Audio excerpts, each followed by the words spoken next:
Diabetic retinopathy হল ডায়াবেটিসের একটি গুরুতর জটিলতা যা রেটিনার রক্তনালীগুলোকে প্রভাবিত করে।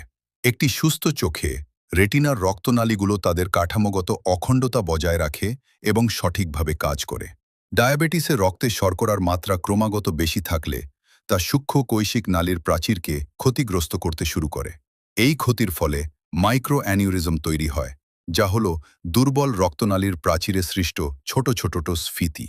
এই দুর্বল নালীগুলো থেকে তরল এবং প্রোটিন বের হতে শুরু করে, যার ফলে রেটিনায় পানি জমে এবং ফোলাভাব দেখা দেয়। নালীগুলোর অবনতি অব্যাহত থাকলে রক্তক্ষরণ এবং কঠিন নিঃসরণ দেখা দিতে শুরু করে। কৈশিক নালীগুলো বন্ধ হয়ে গেলে রেটিনার কিছু অংশ অক্সিজেনের অভাবে ভুগতে থাকে, যা ইস্কেমিয়া সৃষ্টি করে। অক্সিজেনের অভাবে থাকা রেটিনা বিপদ সংকেত হিসেবে ভাস্কুলার এন্ডোথেলিয়াল গ্রোথ ফ্যাক্টর বা ভিজিএফ নিঃসরণ করে।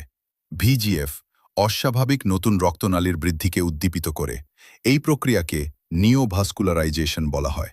এই ভঙ্গুর নতুন নালীগুলো থেকে ভিট্রিয়াস গহ্বরে রক্তক্ষরণ হওয়ার প্রবণতা থাকে, যা ভিট্রিয়াস হেমোরেজ ঘটায়। রোগের অবনতি পর্যায়ে ক্ষতচিহ্ন তৈরি হয় এবং তা রেটিনাকে নিচের দিকে টানতে পারে, যার ফলে চোখের রেটিনা ছিঁড়ে যেতে পারে।